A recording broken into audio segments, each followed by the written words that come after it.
Hello, welcome to podcast number 6. Book 1, Season 1 of Game of Thrones, a deeper look inside both the book and the show versions of Game of Thrones, part 1 of Song of Ice and Fire. We have done a video on Game of Thrones before, but it was kind of like a broader overlook of the whole phenomenon, basically, the books and the show, and what we kind of thought of it and how we got into it, basically. So we're going to start a new series on Game of Thrones. This is kind of a bigger one of the book and the show together, and one per each episode, basically. Since Morgan has finally started reading the books, yay! Since he's only watched the show, and I've been urging him on and on to start reading because I know he'd love it, and he has. So, Yeah, she made a believer out of me, so. Yeah, exactly. I've also gotten him into conspiracy theories and whatnot, so he's looking at those on his own as well. Yeah, most of them are really stupid. Arya will be queen. It's very entertaining. No. Yeah. Yeah, I think the dumbest one for me is Bran is the Night King. Oh, you think it's dumb? Okay, Yeah, interesting. no, it's just not true. Okay, interesting. Even though they had the same pendant thing. Yeah, you know, it's just not him. It's just, Bran is just everyone. Just gone back in time. no, he's not gonna be looking into the past anytime soon or into the future, and I don't believe any of that. Yeah. So that's even worse on the list than Game of Thrones as a sci-fi. I think Game of Thrones being a sci-fi is more plausible than Bran being the Night King. Oh my god. For the sole reason that there's too many hive mind alien references. Yeah, and there's too many underground bunkers. Yeah. Yeah, the crypts of Winterfell were really nuclear bomb shelters. Yeah. And, they just, happened to decide that's where we're going to bury our ancestors, our descendants. Yeah, our dead descendants. Yeah. Yeah. Well, and, And the sea stone chair is made out of alien materials as well. And Cthulhu's gonna come rise up from the oceans. Yeah. No, and magic, it really isn't magic. It's all just like alien technology that we don't understand that's been imparted to us. So, yeah. Yep. Well, if you do follow a certain YouTuber, you probably know what we're talking about here. But if you don't, it's okay. You might be better off just having your mind intact. So, going into book 1 and season 1 as well, we are going to talk about A Game of Thrones. And first of all, I think we'll probably talk about a few themes, talk about a few of the characters, what's going on in the whole book and the show as well. We might talk a little bit about genre and historical stuff and fantastical stuff and all that kind of stuff. Cause, juicy topics. Yes, yeah. Morgan is all about them history and also about the food, of course. And then afterwards, we're just going to have a little chat about what we see in the book and what we see in the show and what are the differences and why are they different and do we like those differences. Okay, so first off, we're going to talk about these really two huge themes that are in the first book of A Song of Ice and Fire series, and obviously the first season of the Game of Thrones television franchise, which is honor and survival. These are huge, and they're kind of not just limited, obviously, to the first book and season, but they are introduced to us kind of right away, and I think it plays a huge part in establishing what kind of world it is. Like, it is this medieval-esque fantasy world. It was interesting because when Morgan and I got together to make this podcast, I was like, so what are the themes of A Game of Thrones? I have no idea because it's just so vast. And Morgan was just like, honor and survival. And I was like, holy shit, that's exactly what it is. And I was just so impressed by his cutting through the cheese. Now, that's kind of a weird analogy. That's a really good analogy, actually. You sold yourself way too short. You could have went further. Yeah. Yeah. It's obvious that these aren't limited just to the first book of the Song of Ice and Fire series, and definitely not the first season of A Game of Thrones. Like, these are, but we're introduced to them right away, and they're like, obviously what the showrunners are trying to do is right away establish that this is a really brutal and kind of like nasty medieval world that they're in, and there's lots of like struggle and like there's politicking and warfare and like the hardships, all the hardships of medieval life compounded by the fact that there's like magic and sorcery and later on, of course, dragons. So do you actually, this is kind of an impromptu question, but do you think, because everyone's talking about like this world is so brutal and realistic and it's totally different from Tolkien's idealistic fantasy world where there's no like backstabbing and things like that. Do you think it's too brutal? Do you think it's like too realistic? Like, do you think that this was this is an accurate representation, besides the magic, of what might have actually gone through the Dark Ages? The critique that it's more realistic than Tolkien's world is kind of obvious. Yeah. To me, it seems so. Even though there actually seems to be a lot of magic in Martin's world as well. It's just not as present, I think, in Westeros, like at least in that one part of the world that he's built. But there's tons of throwbacks to what medieval life probably would have been like. Tons of warfare, lots of noble houses that are jostling for power. So I think one of the biggest rivalries in the first book is obviously between Eddard Stark and Cersei Lannister. And you can definitely tell in the show for sure, because each of their scenes together have so much like gravitas, and it's so like it pulls you in really well. So Ned is like representing honor, and then Cersei is representing survival, because after her secret's kind of been thrown out, she's obviously fighting for her and her family's survival. So, with all that being said, do you think Ned did the right thing by telling Cersei that he knew her secret? And do you think the madness of mercy was worth it? Well, I mean, I don't know, because if he planned to keep his head, then it wasn't. So it's like, yeah. I mean, it's an interesting question, because like Ned and Cersei are like two opposite ends of like a continuum of like how they view what's right and wrong, and how like what right action is. Because obviously Cersei is so immoral that she believes that doing literally anything to survive, but also like expand her utility in terms of getting power for herself and obviously and for her family, and that's the biggest concern of hers, right? Like the only thing that she really cares about in the end. And then Ned Stark is so concerned like with justice and honor and maintaining this weird code. Like we're introduced to it when we get into the world of Westeros. It's a medieval-esque fantasy world, and so there's the class structure, and then there's noble houses, and there's the Seven Kingdoms. So there's all these different factions that all have to owe fealty to whoever sits on the Iron Throne in King's Landing. It's funny because when we're introduced to it, everything is very stable, but you learn right away how it's all very unstable. And it's because there's like that tug of war between people who want to maintain order basically, and then people who want to like usurp power. Yeah. And that's kind of, to me, like if you could sum up like what the Middle Ages kind of was in from like an abstract standpoint like that, where you're talking about violence and power. Someone takes power and maintains it, and then someone takes power from that person and maintains it, and then there's wars of succession and different claimants and all that kind of thing. So was it logical for him to do it? I mean, according to his principles it was, I suppose. Yeah. But he obviously got killed. But the funny thing is that he actually didn't really know, I think, that he was going to get killed until the very end. He was expecting really to confess and then get sent to the Night's Watch. Oh, yeah. As per, Cersei's wishes. Yes, her counsel. Which, I mean, for all intents and purposes, would have probably been a better move, because that would have made Ned Stark basically irrelevant without provoking a war. Well, they made a martyr out of him, basically, right? Yeah, I mean, for sure. Which is exactly what Tywin Lannister and Cersei didn't want to happen. Because as soon as that happens, it's like, okay, you've opened the floodgates of chaos here. And I like what you said about like order and chaos, because that's also like a binary, like honor and survival. Two different like paradigms of approaching life in a way. And both Ned and Cersei have grown up in two different ways Yeah.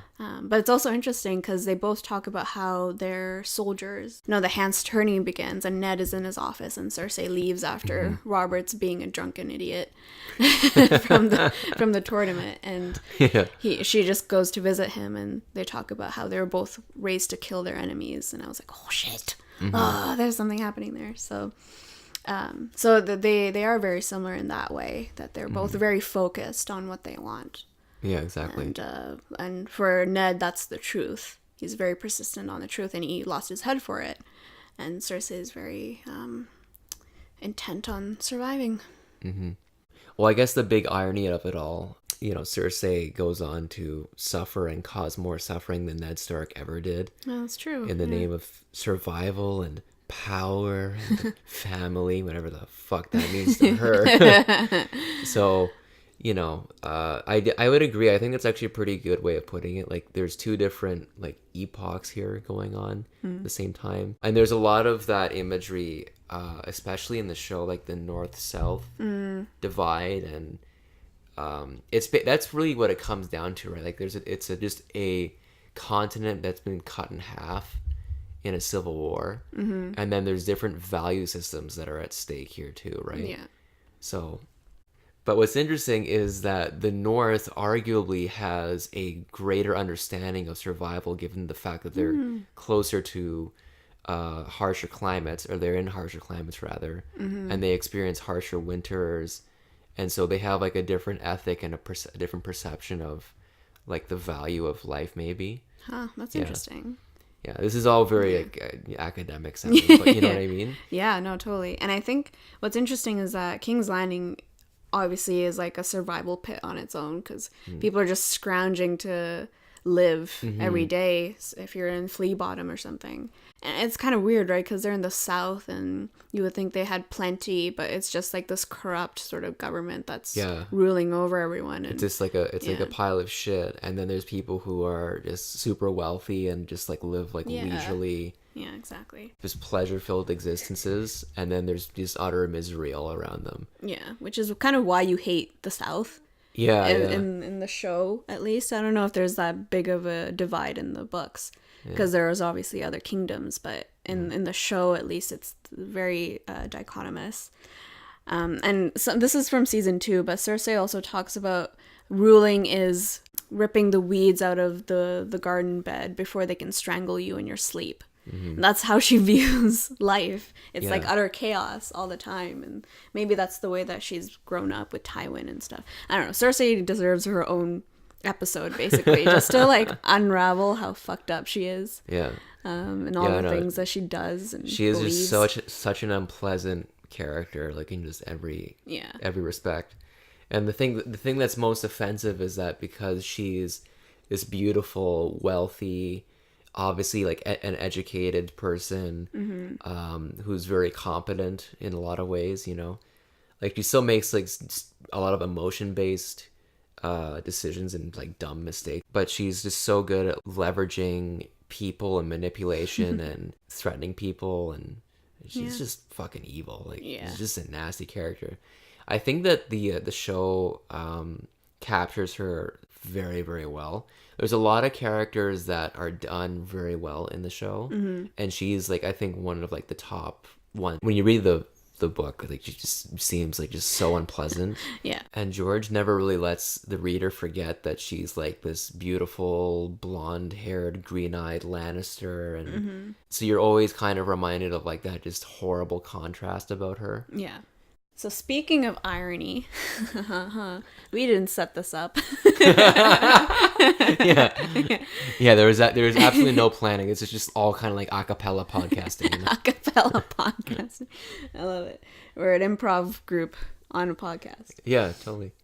So something that I really picked up on in George R. R. Martin's books is that he likes being ironic.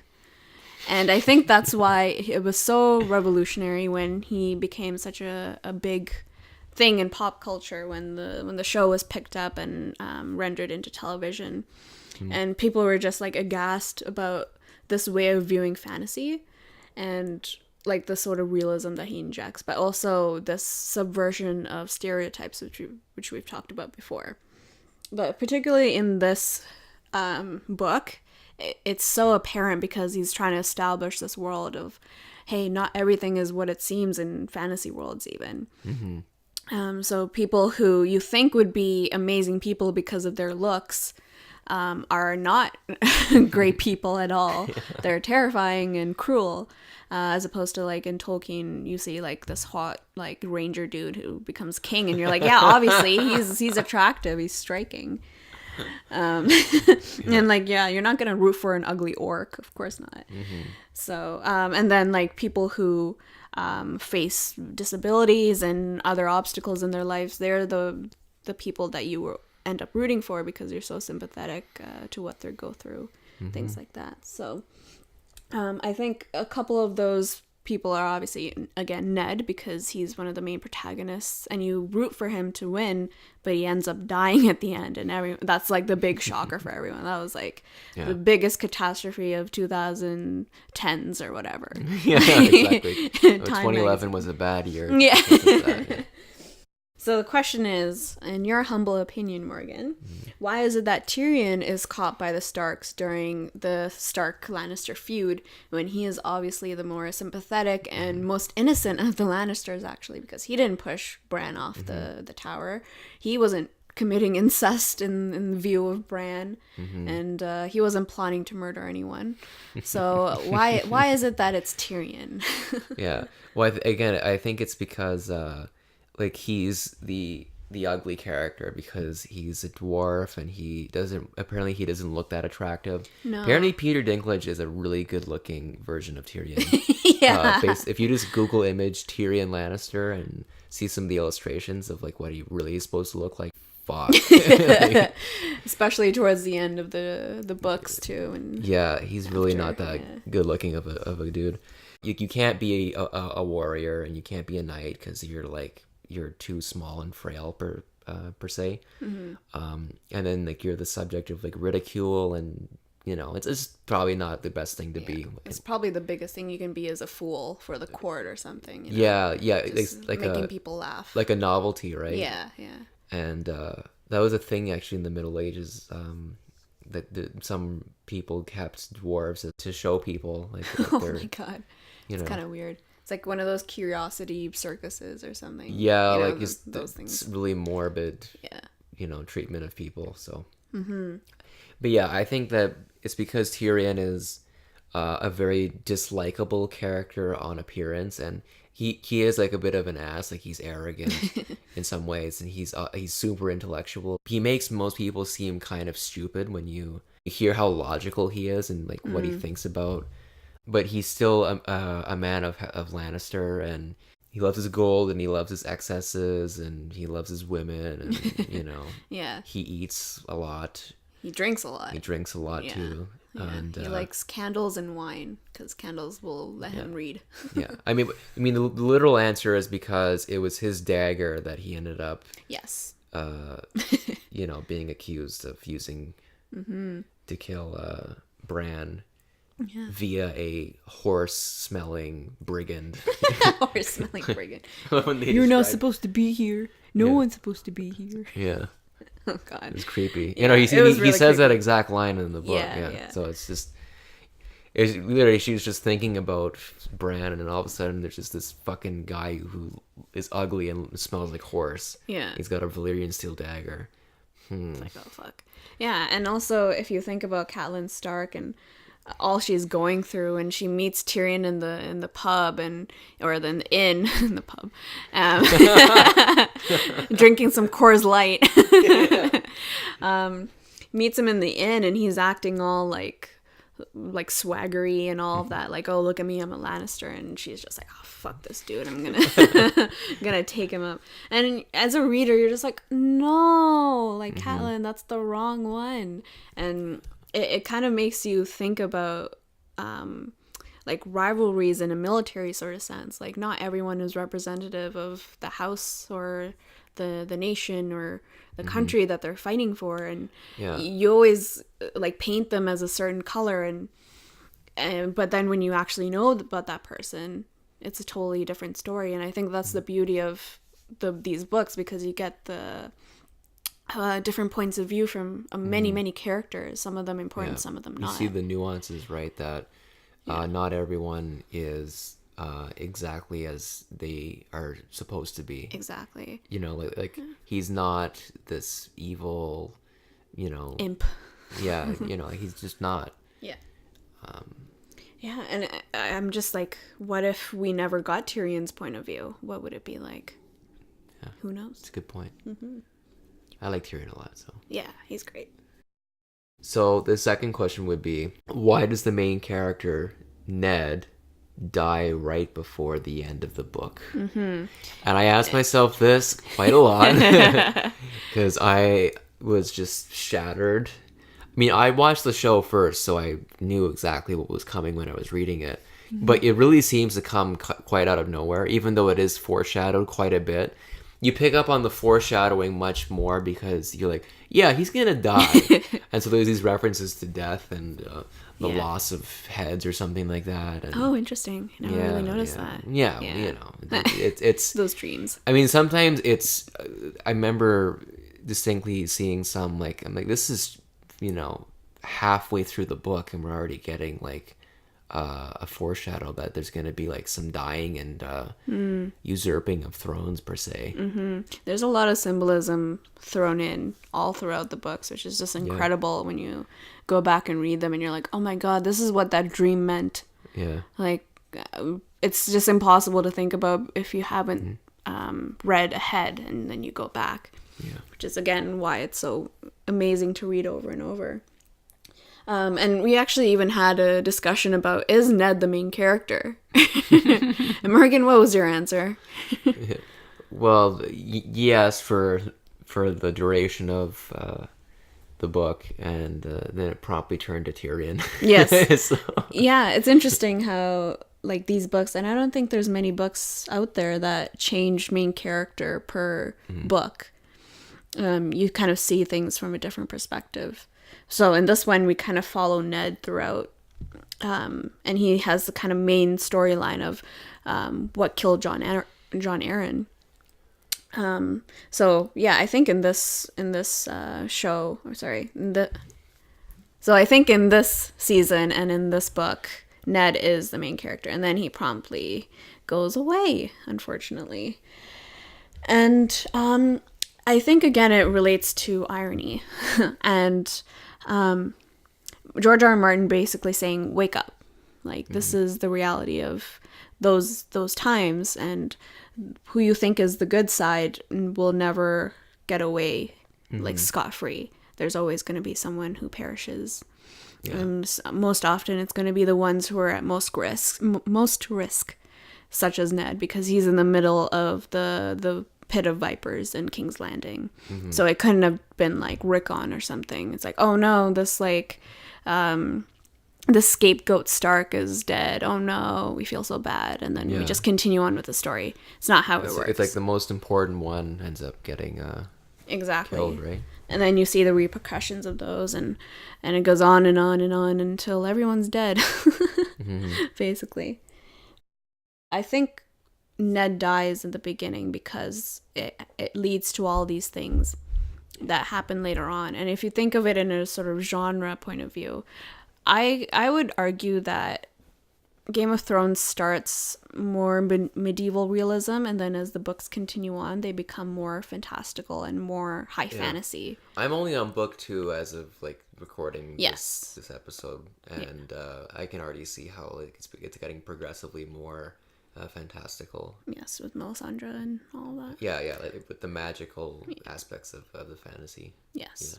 So yeah, I think for some reason Ned Stark's death is a catalyst for all of these things, all these magical happenings and things like that. So I think even in a genre point of view, I think his death was necessary. It was almost like the death of innocence and ignorance and honor almost, and it kind of led into this opening where things start happening, especially for Bran, who is probably one of the more magical characters of the show.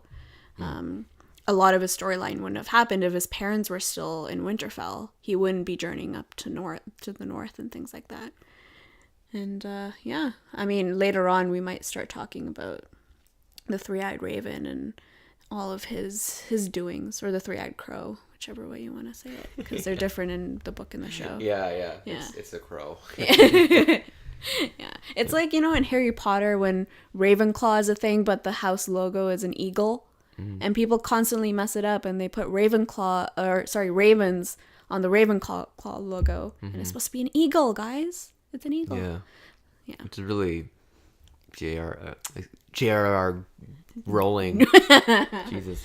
Yeah. J.K. Rowling's fault, right? Yeah, I know. Why would you say Ravenclaw? Yeah. Alrighty, so moving on. Speaking of genre, here's a good question. What fantasy subgenre is it? So is this dark fantasy? Is this true high fantasy? Is it light fantasy? Is it low fantasy? Yeah. Is it cyber fantasy? Yeah, there's so many weird versions of fantasy. Is it low carb fantasy? Is it science fiction? Yeah, no. I mean, I kind of Googled it and I found the first answer on Quora.com that I was like, yeah, I can agree with this. But I think there's a different fantasy subgenre for each book there is. Because fantasy in itself, this is my opinion, fantasy itself is such a superfluous sort of category. It's very hard to point out what is fantasy, and a lot of writers have tried to, and even Tolkien has tried to, so he's written essays on what is fantasy and stuff. But I think with George R. R. Martin, the most established genre or subgenre that he can fall under in is dark fantasy. So that's the fantasy where there is magic, but there's a cost to that magic. There's always some sort of blood sacrifice, or something is lost in the person when you perform magic. Yeah. So it's a bit more gritty and realistic, and that kind of goes with the medieval realism part of the historical aspect of Game of Thrones as well. So yeah, that's my answer.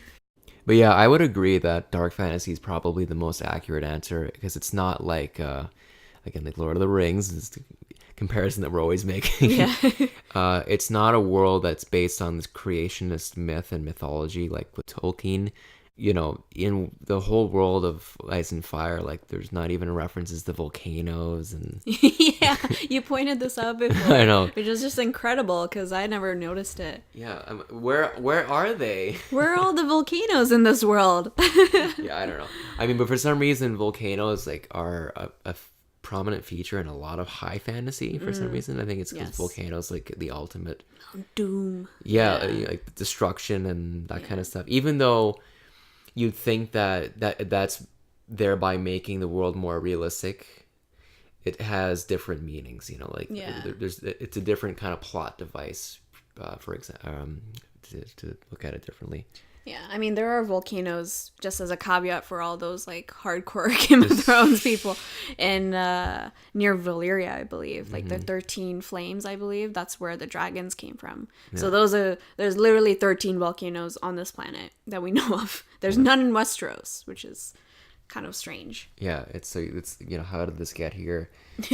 But yeah, I would agree that it's dark fantasy because there's also there's lots of poisoning and cloak and dagger aspects and again, like that nasty part of it, and there's lots of sexuality, which is a part of dark fantasy as well. High fantasy, like in Tolkien's book, and I think we've pointed this out before in one of the previous podcasts, like there's no references to bodily functions or to sexuality, like whatsoever. Yeah. I think in the Silmarillion, there's actually one reference to conception, or maybe it was the Unfinished Tales. I was like, that's the first reference to sex I've ever heard in one of Tolkien's stories, but yeah, I mean, like you never, like if Martin wrote The Hobbit, like they'd be talking about how like Bilbo had to go and have like a big dump and the dwarves were vomiting and one of them caught dysentery, like that's how he would approach that whole travel tale. Yeah. But with Tolkien, it's like the trees and the landscape and this wizard who came with us, and he comes and goes as he pleases, and there's some nasty little orcs here and there, and there's the goblins, and it's not as as abrupt and brutal, just going back to like the whole like it's a very nasty world Yes. that we're going with. It's not high fantasy in that regard. The other thing too is that there isn't other races that we know of. Aside from White Walkers, Yeah. there's not like elves or dwarves or any of like the races of classical kind of high fantasy. The dragons is the biggest aspect. But they're not talking dragons, and they're not dragons that have like distinct personalities per se. I mean, Smaug is one that can talk and is a fabled dragon of legend. The ones that Daenerys has, they're basically like giant flying dinosaurs that breathe fire, and they're very unruly. At least they're just animals, basically. Yeah, like, there's a very biological kind of realism in that regard. That like they're treated like they're just like another species of animal, but they're obviously very symbolic and important in the story. Yeah. Pajuan. As the more you read, the more you might realize that there are some fantastical elements to Planetos, which you haven't encountered yet. Obviously, there's the Children of the Forest, which we kind of encounter early on. There's those freaky grasses out in Essos. The ghost grass. Yeah, which will eventually take over the whole world, Khaleesi. Yeah. Let's go to a shy. Like, okay, this is the dumbest decision ever if they would have done that. Complete diversion here. But yeah, let's talk about Jorah. Jorah, okay, he keeps telling Daenerys, let's go to a shy. Let's go to a shy to get a ship, to go to Westeros, which is completely ridiculous. Cause he doesn't have an ulterior motive that is really obvious. No. Even when reading, I'm like, what does he think? I think it's because he's also kind of desperate in the same way, and he wants to, he wants things to turn out well where they're not dying. But yeah, who knows? But also going back to the different races, I think again this goes with the books become more high fantasy as the story progresses, because this is kind of an interesting tidbit, but there's like fish people and mermaids and all these like freaky weird things like in the southern part of West Planetos, which is kind of interesting. And you hear about all these interesting sort of evolutionary freaks in a way.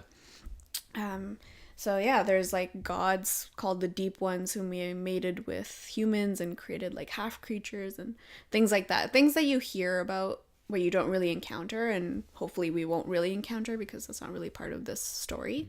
But again, if you look into World of Ice and Fire, which is the big compendium, then you kind of get a glimpse into these characters as well. Yeah.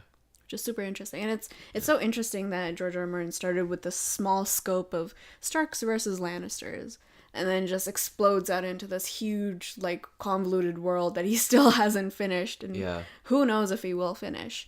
But it's interesting how he started with such a small thing and then gravitated outwards, as opposed to, I think most stories kind of go the opposite way, where there's like this big quest and world and all these overwhelming things, and then they have to finish this one quest. And by the end of it, like again with Tolkien with the ring, there was no other plot line really other than we have to destroy Sauron and destroy this ring. That was the last quest. That's the one focus, as opposed to what George R. R. Martin is doing here, which is kudos to him for trying at least, which is expanding outwards to these 10 million plot lines with all these characters. Yeah, it becomes very tangly. Yes. Shall we say? Yeah. Okay, so moving into the other part or aspect of these books that are so interesting is the medieval realist part of it. This is where Morgan shines because... If it please my lady. Yes, because he loves history. So what are the similarities you see between Game of Thrones and real history? Good question. Okay, so when we read A Game of Thrones, we notice kind of right away that it's set in, I guess, what would be called or comparable to the High Middle Ages, kind of leading into the Renaissance in general. But I can kind of see, especially in the show, like, because obviously it's more visual. Yeah. 100% more visual than reading a book. There's no pictures in the books at all. But it looks like Westeros is in depending on where you go, like they're at a different stage of like medieval development, but it's not super drastic. Like it's not like one part is in the dark ages, and one part is in, oh, like we just discovered gunpowder, now we're sailing to the Americas. You know, like, it's not like that. The South, I get the impression that they're more towards like the Renaissance, and this is kind of in line with actual history because Southern Europe experienced the Renaissance a little bit before Northern Europe did. But the thing is that Northern Europe did have a Renaissance, but it was kind of different. There was still like a flourishing of arts and of certain technologies, but also like there was a huge but gradual cultural shift as well, and like how social classes were presented, or like how people saw social class, and the relationship between mankind and God kind of was toyed with a little bit. So that's one other aspect too that is part of the world that Martin's built, which is like there's religion, and there's old gods and new gods, which in the Middle Ages there was still a lot of paganism, and obviously pagans were like, hunted to get down and killed. Because Christianity became the dominant religion in Europe not long after the collapse of the Roman Empire. So, and there was then for a while it was just kind of like one religion, and then there was a great schism in which like Eastern Christianity and then like Western Catholicism kind of were like the two main versions of Christianity. And then after that, of course, like way later, like in the 1500s, that's when Protestantism emerged, when Martin Luther, this portly German monk who had digestive troubles and severe constipation. Oh, lovely. May or may not have. I think it was. I think he literally did it. He nailed 95 theses to the door of a church. Oh yeah, there's that guy. Yeah. So I don't think we're quite there yet, but it's obvious that the faith of the Seven is kind of the more dominant religion in most of Westeros at this point. People seem fairly devout. One of the biggest criticisms that I have of both book and show is that there isn't a lot of attention given to religion. I mean, I'm not obviously in my reading to the part where, the great sept, that old fucking creepy guy comes in, and I think there's a lot of High Septim. Yeah. I'm not there yet, but people are not as religious as I think they would have been if we were looking at like the real Middle Ages. Like people were super religious, and they believed sin was everywhere. They believed in demons, and heaven and hell were like literal places. Depending on what sect of Christianity that you were in, and again, this is later on, but people believed in predestination. So basically, like you were born to go to hell, like kind of like a really absurd, cruel belief system. Yeah. That's interesting, actually, because once you realize it, a lot of the characters are very secular and how do you call it, like sarcastic and sardonic about religion, and they're really skeptical, actually. Like Cersei says she doesn't believe in God.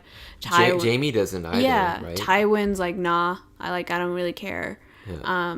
If you really think about it, most of the people who are religious are Northerners, like Ned and I think like him and Catelyn are probably the most religious people in the entire series so far. Like at least as far as like the season 1 book 1 is concerned, like they're the most concerned about like otherworldly things and deities and whatever.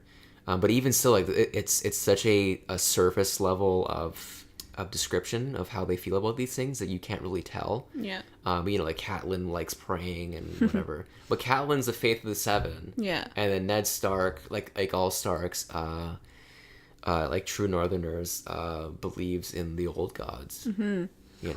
So it's very interesting because the religion aspect seems to be more of a plot device than an actual setting device. Yeah. Like obviously George R. R. Martin's not really huge into religion and like giving that the stage. Yeah, really. It's clear that he's very critical. Yeah, of course. And that's why a lot of his characters reflect that. So it seems like they're like, because I would think that the highborn would think that they had the divine right of being higher class than everyone else because it's their birthright. That God gave them this. Yeah. But if you like look at the Lannisters and anyone else, they don't really think that. They just kind of, they're like, oh, good, we got born into this family, and that's it. We have a lot of money, and ha ha ha. Some other things, though, different distinctions in metallurgy that are present. There's regular shitty steel that's used all throughout Westeros, and then there's Valyrian steel, which I think is supposed to be a reference to Damascus steel, which was at the time like a very superior form of steel used for making swords. And this actually it was brought to Europe a bit like later, so obviously the Middle East and Asia had it at first, and then it got filtered through, you know, like by trade and whatever, and by migration to Europe, and then Scandinavians got a hold of it, and it trickled down into the southern parts of Europe. And yeah, so like Jon Snow's sword Longclaw that he was given by the old bear is actually would be like a Damascus steel kind of sword, like a insanely like very strong, like superior type of material.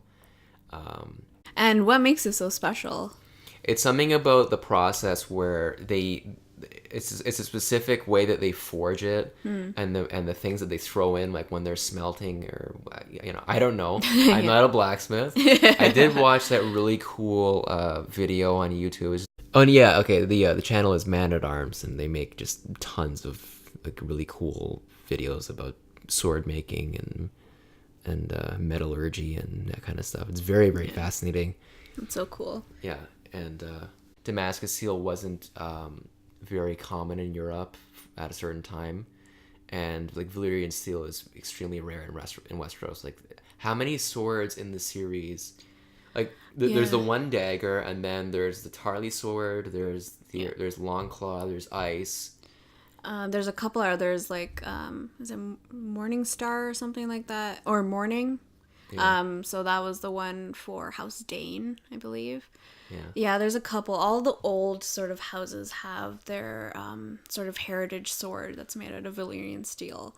Yeah. And that's actually one of the points for Tywin that's kind of irks him, really, is that the House of Lannister doesn't have a Valyrian sword heritage thing. Like, first world problems, bro. Come on. So that's why he melted down ice and created 2 Lannister swords, basically. Yeah, and doesn't he gift one to Joffrey? Yes, and the other to Jaime. Yeah. Ugh. Yeah, I know. Gross. Yeah. Scumbaggy. But yeah, so it is kind of like a cultural piece of work as well to have a Valyrian sword. Mm-hmm. And later on, as we find out, it's very useful against the oncoming darkness. yeah, conveniently so. Yeah, you need to have a special sword, and then the ice zombies die. Right. Yeah. Wonderful. Or obsidian, which is what the Aztecs use. So dragon glass is obsidian, so it's volcanic glass. And the Aztec, and I think the Mayan civilizations as well, in what was the European Middle Ages, but it was obviously in a different continent. Mm-hmm. They used that weapon, and it's extremely sharp, like lethal weapon. And so they would make like spears and daggers, and they have these swords, and they look kind of like short paddles. They have these fucking blades of obsidian attached on either side, so it's just like, wow. Apparently the sword was sharp enough that they could decapitate a horse. Like, that's how fucking crazy strong they are. And maybe that's why there's not a lot of volcanoes in Westeros, because if obsidian is made out of volcanic rock, then George R. R. Martin doesn't want to make it too easy.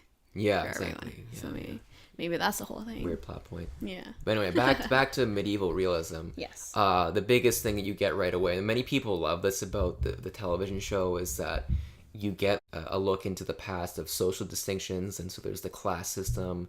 There are, the poor commoners and the peasants, and then there's the knights, and then they do have like they're kind of like a clergy class, like the religious class, and they have the noble people, and then obviously they have the royalty, which is the king. And they show that distinction like right away, and like there's my lord and my lady, and you have to address certain people a certain way, and there's totally different ways of living. So peasants basically live to work and work to live, and it's really like it's feudalism. And that's what's throughout the whole of Westeros is the feudal society. In Essos, it's different though, because you have city-states and it's a little bit different, like where the whole nation per se is just that city.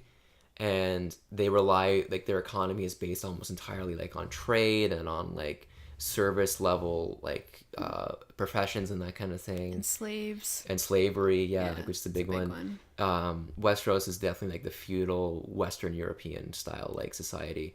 I mean, there is like the Ironborn, who are kind of like the Norse raiders in a way. The Dornish society is very interesting because it's more close to a Spanish / medieval Islamic kind of society.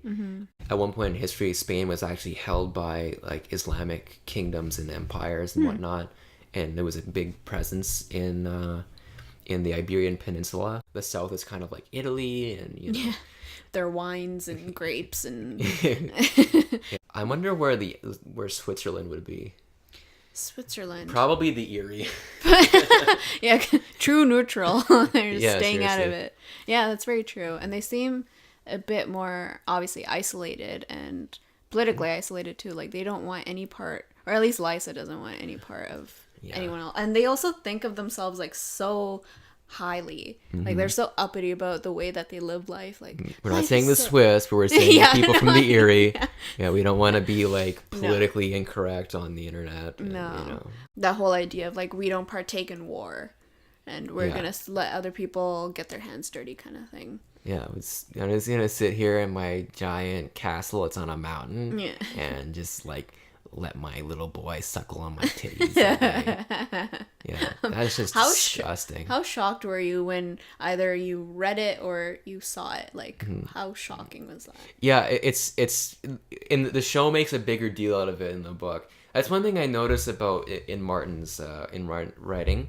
Like the nasty stuff is kind of tossed in there, just like free, you know, like oh yeah, well, you know, like the incest and suckling a child that's like fucking 6 years old, killing entire families of people, and the show really capitalizes on the shock value for sure, and that's one of my biggest critiques of the later seasons.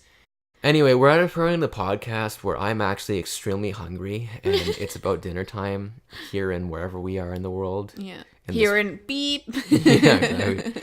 So, food. Now, this is the thing I love because Middle Ages had a lot of different cuisines. There's many things that are still passed on to today.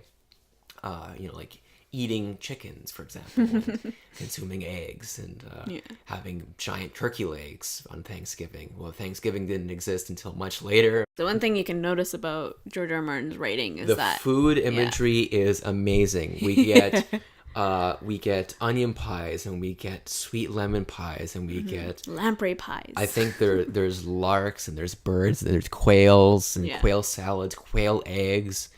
There's giant, big, huge racks of ribs. There's RX ribs, and you get bacon, you get fish that are fried, and dark beers, and Tyrion's description of the breakfast at Winterfell is just fucking mouthwatering. You know what I mean? I want bread and a nice good mug of dark beer and those little fish and bacon burnt black. Yeah, like like the best breakfast you can ever fucking have. You know what I mean? Mine is, I think, eggs. I don't know if he asked for eggs, but I forgot that. I don't think so. But the tournament, and that's another thing about medieval society that they got right, is having tourneys and jousting and that kind of thing. Feasting and this kind of frivolity among like the noble classes, totally historically accurate, you know? Because people in that time, just like some people today, think, if I can, I definitely should. Which is, if I can throw a huge tournament that'll put the realm further into debt and have a bunch of people drink and sing and honor me, I'm going to do it. And I want to see men fight and clash and whatever. Yeah. So King Robert hosts the Hands tournament, even though it's in Ned Stark's honor. Ned Stark hates it because it's a huge, extravagant expense that the realm cannot afford because he's beggared the realm. Yeah. He's in debt to the Iron Bank and to the Lannisters. And the Lannisters. How convenient, you know? That feast that they had where Sansa is eating, I'm like, she's supposed to be like this demure maiden, you know, just it's like this perfect little lady of of House Stark, and she's so prim and proper, and she eats like a pig. With her friend Jean Poole, just sits there and they're eating like the lamprey pies and the quail eggs, and the lemon pie and that pie, and she loves lemon pies. Is that lemon squares? Yeah, I don't remember. Something like that. Something. Yeah, it's like a lemon meringue, lemon brownie. I don't know. Tart pie. Yeah. They just get stuffed and they drink excessively, and like the drinking of wine was a big thing in the Middle Ages, and I don't recall though if they diluted their wine anymore, because in Roman times, in the ancient world, the Mediterranean cultures tended to dilute their wine because it was extremely strong and like tasted kind of nasty. I think it would kind of be like undrinkable if you had it just like that, and so they would dilute it. And among like the noble classes of ancient Rome, like it was considered like really low and disgusting and like improper to not have it wasn't respectable to drink undiluted wine. But yeah, like so they got the alcohol consumption done. There's the bad hygiene that's present in almost every character. In like you don't really read a whole lot about bathing. You hear about shitting, pissing, and fucking. But you don't really hear and eating. Yeah. You don't really hear about bathing a whole lot, which is the thing that people in the Middle Ages I don't think did as much. No. Soap wasn't widely available up until I think probably like the 16th century, and even still, I think it was probably an expensive item. That's rough. Hard to say. I actually don't really know that much about the history of soap, but early on, like it was basically like cobbled together like fats, and you boil and you throw in like scents and whatever else. And so weird. Yeah. But like, can you imagine smelling someone from back then? Well, that's what I mean. I think that the reason why the human sense of smell is so poor is on purpose, because we're stinky motherfuckers, okay? And people in the Middle Ages would have smelled fucking horrible, even like the nobles, okay? And people back then, they were, especially like, so the Northerners, for example, would have had more colds and sicknesses like that, and flus and whatever. And like with the lack of sanitation, they're like people are just dying, and if people get cuts, like they become infected, and they fester, and they get these big boils all over their faces and their skin. And R.I.P. Khal Drogo. Yeah, I know. Oh, and that's the thing too. Here's something that I think the book did get right, is when he describes certain like afflictions or illnesses, he's very, very nasty. Like they're super fucking nasty.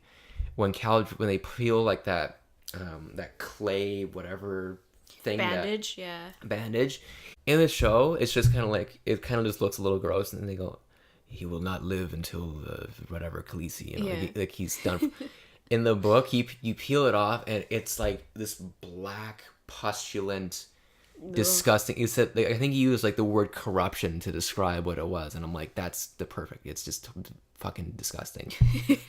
It's perfect. It's disgusting. Yeah, perfectly fucking disgusting. And he sometimes doesn't leave things to the imagination that you wish he had. But he likes going all the stops in terms of making it the most gruesome, the most magical, the most majestic, the most everything superlative, basically. And the show tries to capture those things, but sometimes falls short because of earthly constraints.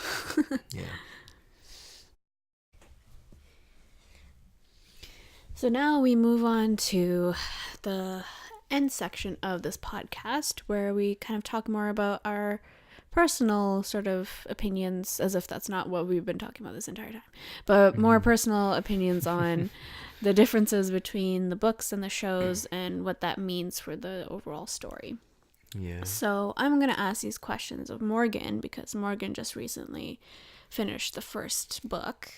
After reading the book and watching season 1 immediately after that, what of your perception of the story has changed?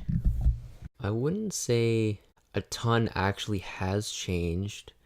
I'm struck a lot when I read the books of how everything that's kind of like unpleasant seems a lot more normal than in the shows. I think the shows are capitalizing on the shock value of certain things.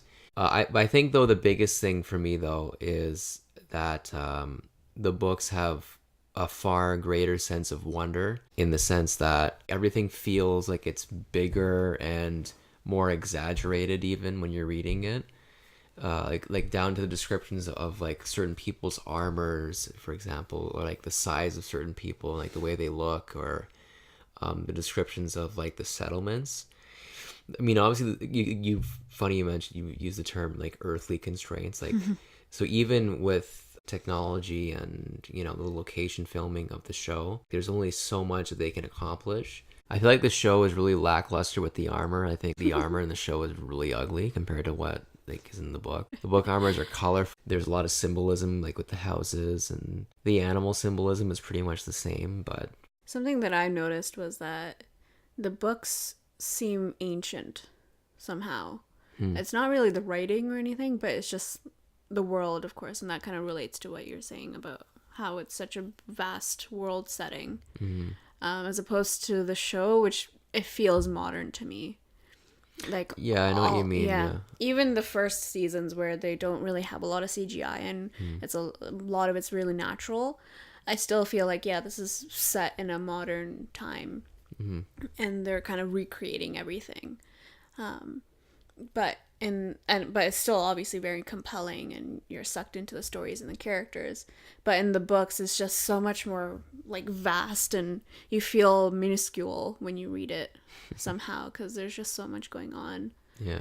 I've talked about that before, where there's been some times in the especially in the more recent seasons, where you feel like you're watching modern people just pretend to be medieval people. Like it's very obvious that they're like, it's not, the acting is kind of off in that regard. Remember, we were watching season 2 now, in preparation for the next podcast. But Morgan, you recognize that there was a rail in one of the shots in Karth, because I'm sure it's because it's an actual historical building, or like a ruin somewhere. Yeah. In probably like in Croatia or whatever, or maybe it's like in, I don't know. It's Morocco. like Morocco, because they shot Spain. there, or Spain or something. Yeah. So and you mentioned like, why didn't they just paint it? And it's like, well, they probably can't paint it, and so they have to just leave it there. But yeah, it's this very like contemporary. It totally does not fit with anything else in the scene, because it's like this big iron rail. Yeah. And there's nothing else in the setting that looks like that. So it's just a sandy staircase. It's when the Spice King meets with Daenerys. Yeah. In his house or whatever. His bug on the right shoulder. What is that? That's Zaro's own Doxos. Stop it. Yeah. Strange. Why is there bugs on his fucking shoulder? Yeah, he's the wealthiest man in Karth, and he opts for locusts. Yeah. I don't know. Armor. Yeah, I haven't gotten to the part where they describe like what that means or whatever. So yeah, Zaro is very different in the books. You'll see. Yeah. Well, anyway, yeah. Actually, go back to the original question. Like, that is a thing. Like, there are a lot of characters that do seem different. There's a lot that seem the same, and like are.